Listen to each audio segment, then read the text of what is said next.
성령으로 거듭나게 하시는 예수 그리스도, 성령으로 거듭나게 하시는 예수 그리스도, 이런 제목으로 같이 은혜 나누겠습니다. 교회력을 따르면 1월 6일이 주현절입니다. 교회력은 교회에서 사용하는 달력입니다. 일반 달력과는 상당히 차이가 있습니다. 주현절은 예수님이 구원자이심을, 하나님의 아들이심을 세상에 드러내고 나타내신 날입니다.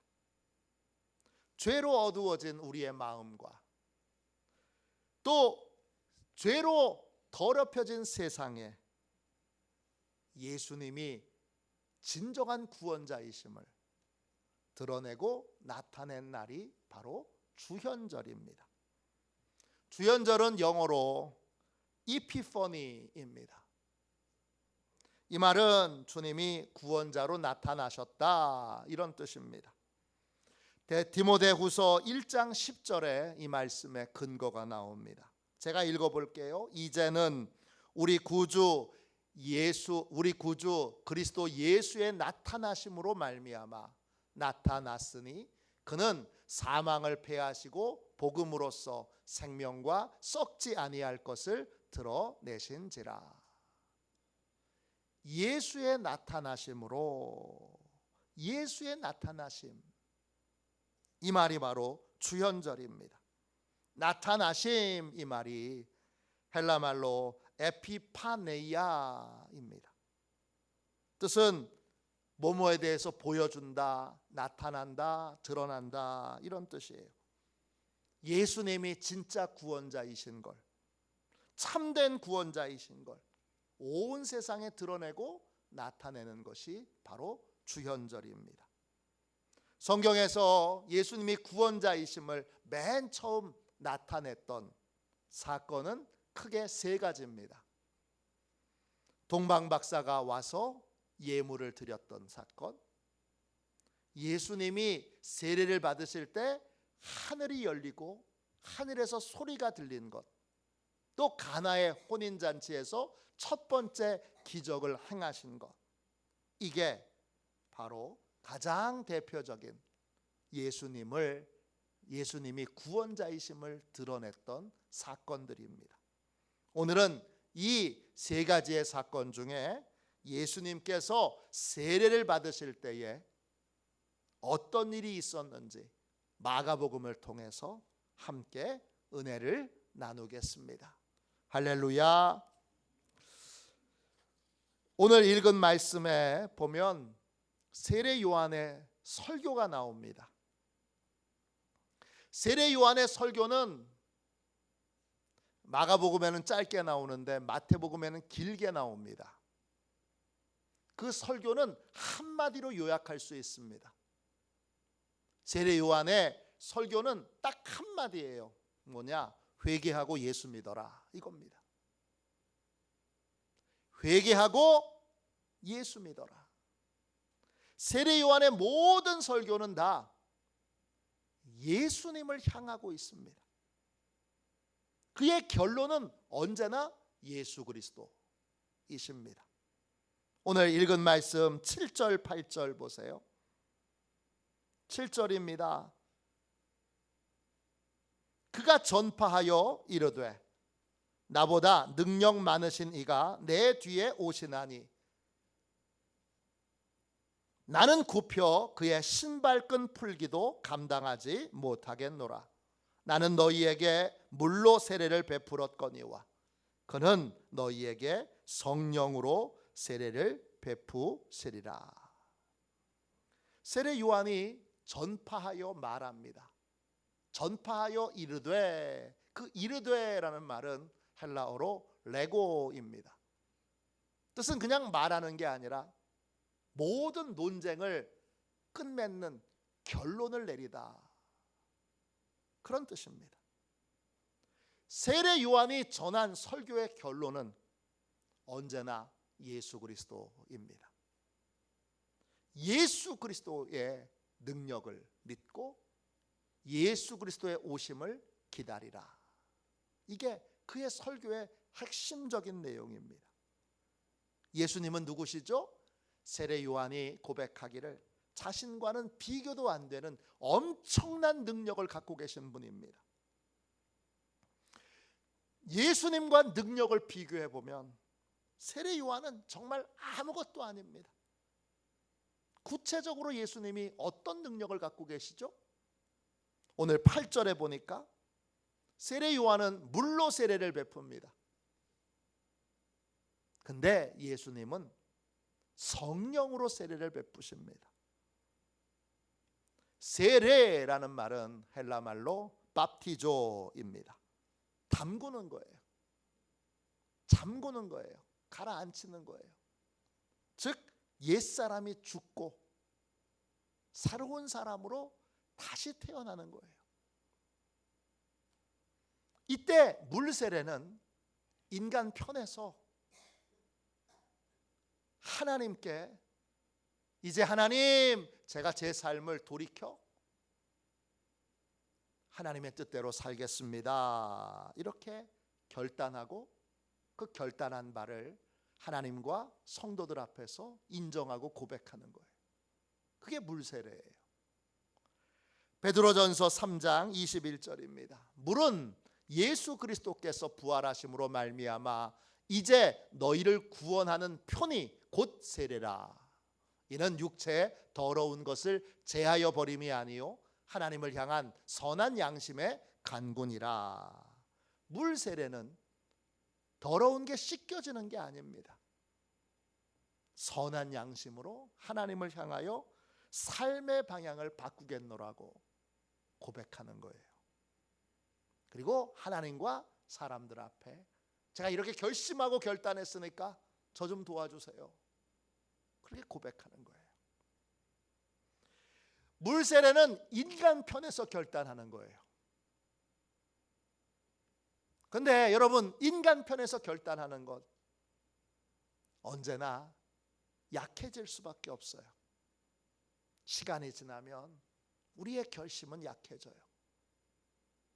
우리의 결심은 점점 약해져서 옛날하고 똑같은 모습으로 되돌아갈지도 몰라요. 그래서 성령 세례가 필요합니다. 성령 세례는 뭐죠? 성령 세례는 그렇게 결단합니다 한 우리의 결단대로 성령 하나님께서 실제로 우리를 변화시켜 주시는 거예요. 우리가 원하고 바라는 대로 이제 하나님과 함께 동행하는 삶, 하나님이 기뻐하시는 삶을 실제로 살아갈 수 있도록 변화되는 거예요. 달라지는 거예요. 내 힘으로 변화되는 것이 아니라 성령님의 권능으로 그렇게 변화되는 거예요. 그러니까 인간이 아무리 결심을 해도 그 결심은 언제나 약해질 수밖에 없기에 하나님께서 우리를 변화시켜 주셔야 돼요. 하나님이 변화시켜 주시지 않으면 실제로 어떤 것도 우리는 우리 자신을 변화시킬 수 없습니다. 그렇기 때문에 성령 세례를 통해서만 우리는 변화됩니다. 예수님은 누구시죠? 성령 세례를 베푸시는 분이에요. 우리의 소망대로 진짜 거듭나게 하시는 분이에요. 우리의 본질을 실제로 변화시키는 분이 바로 예수 그리스도이십니다. 그래서 세례 요한이 말한 거예요. 나는 물세례밖에 못 주는 여러분들에게 결심과 결단만 하게 할 뿐 실제로 여러분의 본질을 바꿀 수 없습니다. 나는 실제로 여러분이 결심한 대로 그렇게 살아가도록 여러분의 본질을 바꿀 수 없습니다. 그러나 내 뒤에 오시는 분이 여러분을 바꾸시고 여러분의 본질을 새롭게 하십니다. 그분이 바로 예수 그리스도세요.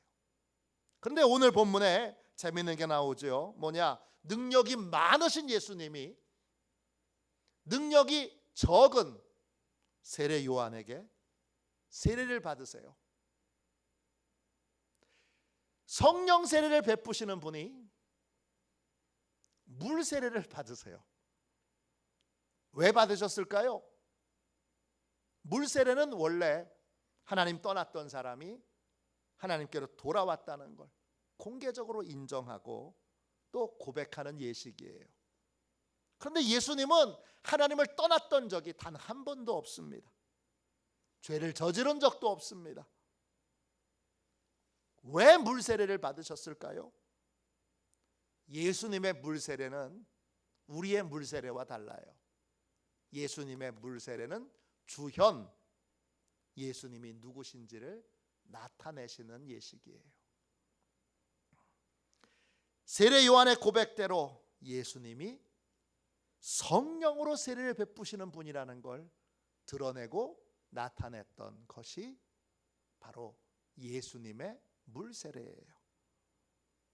이 물 세례를 통하여 예수님은 놀랍게도 성령 세례가 어떤 것인지를 우리에게 구체적으로 보여주고 계세요.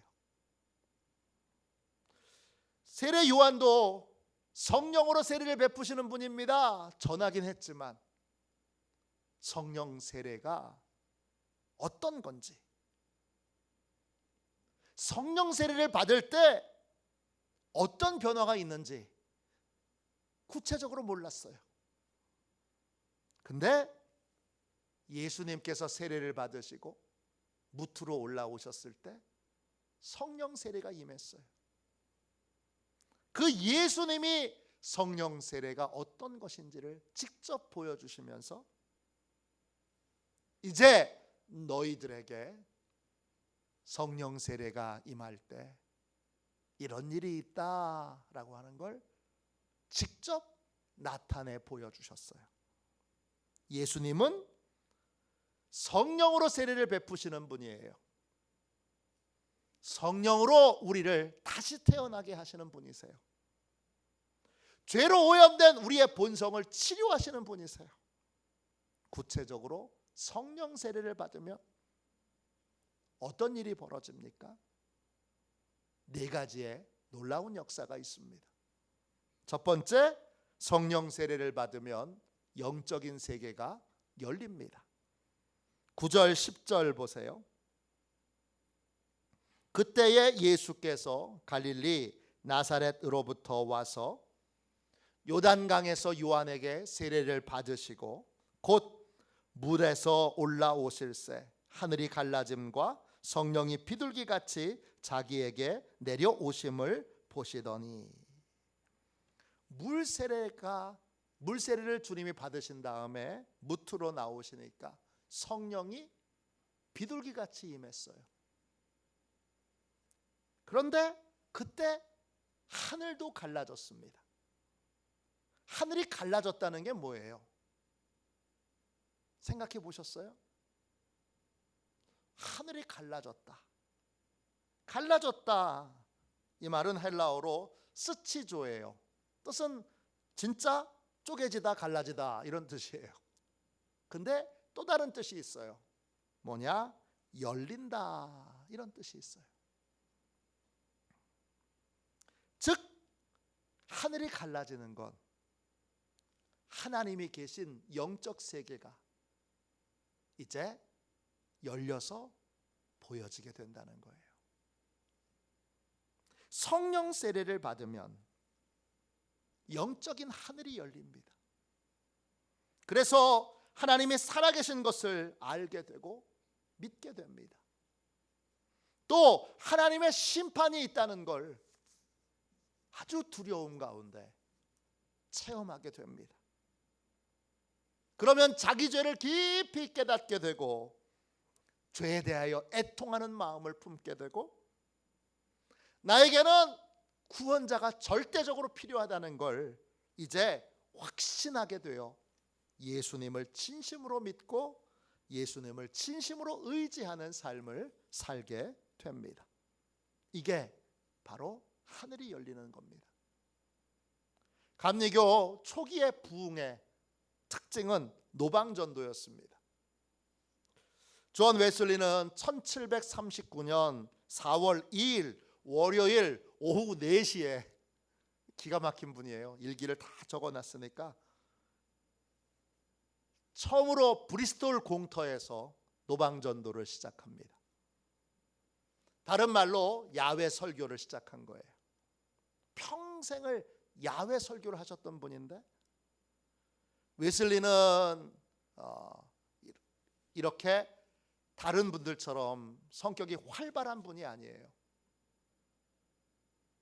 또 노방전도를 권유했던 조지 휘필드처럼 유머와 농담이 있는 분이 아니에요. 굉장히 진지한 분이에요.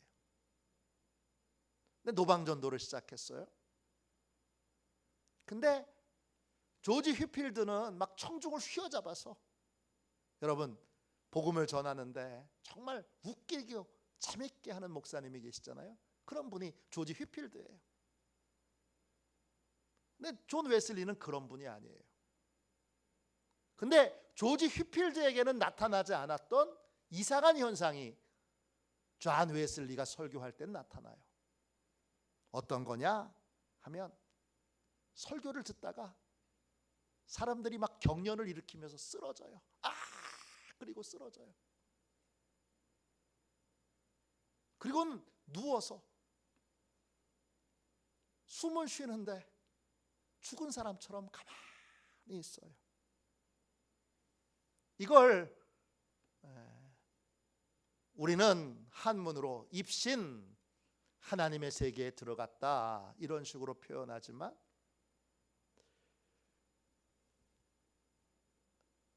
미국이나 유럽에서는 뭐라고 표현하느냐? 성령 안에서 안식을 누리는 것, 이렇게 표현해요. Resting in the Spirit. 성령 안에서 안식을 누리는 걸 수많은 사람들이, 웨슬리가 설교하는 야외 설교에서 경험합니다. 많은 사람들이 웨슬리의 설교, 웨슬리는 그냥 논리적으로 설교를 하는 거예요. 그런데 그 설교를 들을 때 그러면서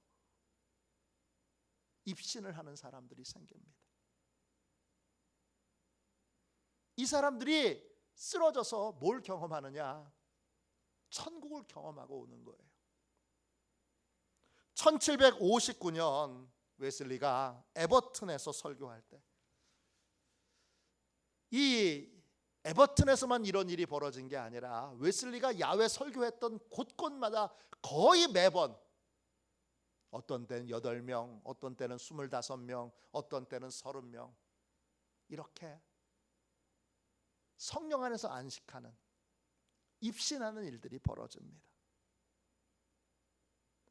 그날도 에버튼에서 설교할 때 수많은 사람들이 땅에 넘어져서 입으로 죄를 회개합니다. 탄식하고 통곡합니다.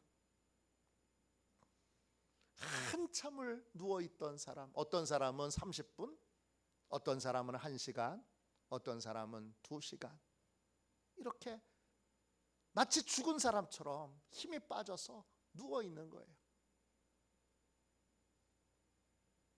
이 누워있던 사람이 잠시 후 찬양을 부를 때 일어나게 돼서 그들이 이렇게 고백하는 거예요. 나는 예수님이 내 죄를 위해 죽으신 것을 이제는 믿습니다. 나는 보혈의 능력으로 이제 거듭났습니다. 이제부터는 주님만을 위해서 살겠습니다. 이렇게 증언합니다. 고향 에벗에서도 설교할 때 여러 명이 넘어져서 죽은 것처럼 누워 있었습니다. 찬송을 부르자 그들이 깨어나서 각자 경험한 은혜를 간증했습니다. 나는 보혈의 피로 죄사함을 받았고 드디어 성령님이 내 안에 거주하시는 진정한 내적인 평안을 얻었습니다. 고백해요. 런던 와핑에서도 큰 소리로 눈물을 흘리며 경련을 일으키며 사람들이 바닥에 쓰러집니다. 그날 존 웨슬리의 일기에 보면 27명이 쓰러집니다. 브리스톨 신도회에서, 신도회는 우리로 얘기하면 속회 같은 거예요. 그 신도회에서 설교할 때 8명이 괴로운 소리를 지르면서 쓰러집니다. 성도들이 찬양을 하자 하나씩 하나씩 회복되어 함께 찬양을 부릅니다. 1759년 게인스버러에서 설교할 때에는 몇몇 사람들이 쓰러졌는데 후에 존 웨슬리가 쓰러져서 그들이 구체적으로 뭘 경험했는지를 물어봅니다. 그때 그렇게 고백합니다. 성령 안에서 안식을 누릴 때 하나님의 사랑 안에서 내 몸에 있는 감각과 기력을 완전히 잃어버리고 잠시였지만 영혼과 육체가 분리되어 영혼이 전혀 다른 차원의 세계로 들어가게 된다고 고백합니다. 이게 바로 영적 하늘이 열리는 것입니다. 아니, 이런 신비한 일들이, 이상한 일들이 성경에 나오나요? 성경에 나옵니다. 저는 성경에 나오지 않은 것은 여러분들에게 전하지 않습니다. 어떤 분은 이빨이 금리빨로 바뀌는 기적도 있다 그러는데 저는 그런 기적은 믿지도 않고 설령 있다 그래도 그 기적이 무슨 의미가 있습니까? 그러나 우리가 입신이라고 말하는 건 다니엘도 또 요한계시록을 기록한 요한도 동일하게 경험한 것입니다. 성령 세례를 받으면 영적인 세계가 열려요. 그리고 영적인 세계가 실제라는 걸 깨닫게 돼요. 개념으로만 알던 천국과 지옥이 실제로 있다는 걸 체험하게 되고 유일한 구원자이신 예수님을 온전히 믿고 의지하게 됩니다. 성령 세례의 첫 번째 특징은 뭐예요? 영적인 세계가 열리는 거예요. 두 번째, 성령 세례가 임할 때 어떤 변화가 있느냐? 성령의 인도를 우리가 따르게 됩니다. 여러분 10절 말씀을 다시 읽겠어요. 10절 말씀입니다. 곧 물에서 올라오실새 하늘이 갈라짐과 성령이 비둘기같이 자기에게 내려오심을 보시더니, 물 세례를 받은 다음에 성령님이 비둘기같이 주님에게 임하게 됩니다. 비둘기는 성령님의 상징입니다. 왜 성령님이 비둘기와 같은지 우리는 바로 알아야 됩니다. 우리의 편견과 우리의 선입관으로 비둘기 같다는 게 비둘기는 평화의 상징이지, 그러니까 주님이 평강으로, 성령님이 평강으로 찾아오시는 거구나, 이렇게 생각하는 건 우리의 추측과 우리의 선입관과 우리의 편견에 따른 해석입니다. 성경을 통해서만 성경을 해석하고 성경을 통해서만 성경의 뜻을 깨달아야 합니다. 성경에서 비둘기 같다, 이 말은 무슨 뜻입니까? 한 번 나온 표현이 아니라 반복해서 나온 표현으로 보면 비둘기 같다는 건 세 가지 의미입니다. 첫 번째, 비둘기 같다는 건 뭐냐? 성령님이 왜 비둘기 같으냐? 비둘기는 우리의 영혼의 안식처로 우리를 인도하는 역할을 합니다. 이사야 60장 8절입니다. 비둘기들이 그 보금자리로 날아가는 것 같이 날아오는 자들이 누구냐? 성경에서 비둘기는 보금자리로 날아가는 역할을 해요. 안식처로, 쉴 곳으로, 집으로 돌아가는 역할을 해요. 우리 영혼의 안식처는 어디죠? 하나님이세요. 성령님은 하나님께로 우리를 인도하세요. 그래서 하나님을 알게 하고 하나님의 진리를 믿게 하고 하나님의 진리를 따르게 합니다. 요한복음 16장 13절입니다. 진리의 성령이 오시면 그가 너희를 모든 진리 가운데로 인도하시리니 그랬습니다. 다음 비둘기는 순결의 상징이에요. 마태복음 10장 16절입니다. 보라, 넘겨보세요. 그 다음 보라, 내가 너희를 보냄이 양이 이리 가운데로 보냄과 같도다. 그러므로 너희는 뱀같이 지혜롭고 비둘기같이 순결하라. 주님의 말씀이에요. 비둘기는 순결의 상징이에요. 더럽고 교활한 세상에서 성령님은 순결한 믿음을 지키도록 도와주세요. 성령님은 거짓과 진리를 분별하게 하시고 진리를 온전히 믿고 의지하도록 그렇게 만드세요. 다음 비둘기는 애통의 상징입니다. 이사야 38장 14절입니다. 나는 제비같이 학같이 지저귀며 비둘기같이 슬피 울며 내 눈이 쇠하도록 앙망하나이다. 비둘기같이 슬피 운다는 표현이 성경에 많이 나와요. 한 번 나오는 게 아니에요. 성령님은 우리를 위하여 늘 눈물로 기도하는 분이세요. 우리는 뭐가 더 좋은지 몰라요. 우리는 뭐가 좋은지 모르니까 늘 자기 욕심에 따라 인생을 살려고만 해요. 근데 성령님이 애통함으로 눈물로 우리를 위하여 기도해 주심으로 우리가 그 유혹을 이기고 더 좋은 것을 주시려는 하나님의 계획에 순종하게 돼요. 성령님은 늘 말할 수 없는 탄식으로 우리를 위해 기도하고 계세요.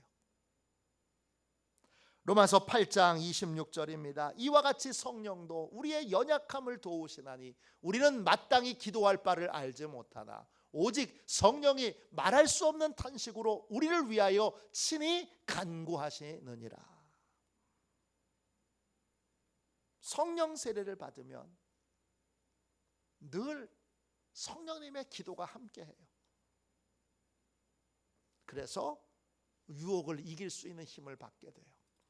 내 생각대로, 내 계획대로, 내 방법대로 살지 않고 그리고 하나님의 뜻대로 살도록 그렇게 우리를 성령님이 이끌어 가세요. 성령 세례는 우리를 영혼의 안식처로 하나님께로 인도하고 거룩하고 순결한 삶을 살게 하고 가장 좋은 것을 얻도록 그렇게 인도하세요. 성령님의 인도를 따를 때 우리에게 쉼이 있어요. 안식일을 거룩하게 지키라 그랬는데 그 안식은 하나님이세요. 하나님이 우리 가정 책임져 주시지 믿을 수 있어야, 맡길 수 있어야 안식은 시작되는 거예요. 성령님이 그 일을 해주세요. 거룩하고 순결한 삶을 살게 하시고 그리고 가장 좋은 인생을 살도록 덜 좋은 것, 내가 보기에 좋은 것을 다 끊어버리게 하시고 가장 좋은 것을 구하고 찾을 수 있도록 성령님이 계속 기도해 주세요. 그래서 거절할 수 있는 힘, 더 좋은 것을 따를 수 있는 힘을 받게 돼요. 세 번째, 성령 세례를 받으면 어떤 일이 벌어지죠? 하나님의 사랑을 깨닫게 됩니다. 11절 보세요. 하늘로부터 소리가 나기를 너는 내 사랑하는 아들이라 내가 너를 기뻐하노라 하시니라. 성령 세례를 받으면 내 신분이 달라졌다는 걸 깨닫게 돼요. 나는 구원받은 하나님의 자녀, 그냥 자녀가 아니라 하나님의 사랑을 받는 자녀. 이때 사랑은 아가페의 사랑이에요. 하나님이 무엇을 주셔도 아까워하지 않는, 하나님이 그 어떤 것도 아까워하지 않고 다 주실 수 있는 자녀, 그 자녀가 바로 우리예요. 이걸 성령님이 깨닫게 해주세요. 로마서 8장 32절이에요. 자기 아들을 아끼지 아니하시고 우리 모든 사람을 위하여 내주신 이가 어찌 그 아들과 함께 모든 것을 우리에게 주시지 아니하겠느냐. 성령 세례를 받으면 날 위해 외아들의 생명까지 아끼지 않고 내어주신 하나님이 그 어떤 것도 내게 대하여 아끼지 않으실 거란 확신을 갖게 됩니다. 하나님의 나에게 어떤 것도 아까워하지 않으신다. 어떤 것도 아까워하지 않고 다 주신다는 믿음과 확신을 갖고 하나님의 사랑 가운데 거하게 됩니다. 마지막 네 번째로 성령 세례를 받으면 어떤 일이 벌어지죠? 삶의 목표가 달라집니다. 11절 말씀을 다시 읽겠습니다. 하늘로부터 소리가 나기를 너는 내 사랑하는 아들이라 내가 너를 기뻐하노라 하시니라. 성령 세례를 받으면 하나님의 사랑을 깨닫게 되고, 하나님의 사랑을 깨달으면 삶의 목표가 달라져요. 어떻게 달라지느냐? 아주 작은 거라도 하나님을 기쁘시게 해드리고 싶어요. 정말 단 한 번이라도 하나님을 기쁘시게 하는 삶을 살고 싶어요. 그래서 나의 기쁨과 만족이 아닌 하나님께 기쁨을 드리는 삶을 살게 됩니다. 김동신이라고 하는 작가가 사진 작가인데요. 이분이 기도하는 섬 소록도라는 다큐멘터리를 촬영할 때 거기에 중간중간에 이 다큐멘터리에 사진이 들어가는데 그 사진을 찍기 위해서 함께 이 다큐멘터리 촬영지에 참여하게 됩니다. 새벽 3시에 소록도 중앙교회에 새벽 예배를 찍기 위해 카메라를 설치하고 준비를 하고 있는데 뒤에서 부스럭부스럭 소리가 나요. 봤더니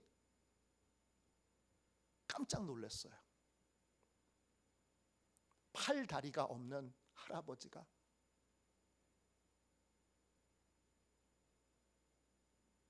앉아 계신 거예요. 그날은 겨울 새벽이었고 부슬부슬 겨울비가 내리는 거예요. 팔다리가 없으니까 새벽 3시에 어떻게 오셨지? 궁금했어요. 아, 누가 데려다 주셨나? 근데 주변에 다른 사람이 없어요. 새벽 예배를 다 마치고 그분이 돌아가시는 걸 봤어요. 도대체 누가 데려다 주시나 봤더니 혼자 가세요. 어떻게 가나 봤더니 추운 겨울 차가운 시멘트 바닥을 배로 밀면서 가는 거예요. 얼굴은 환하게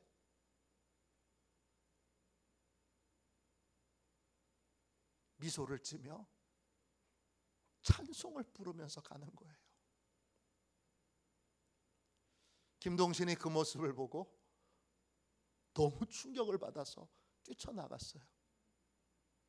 할아버지, 안 힘드세요?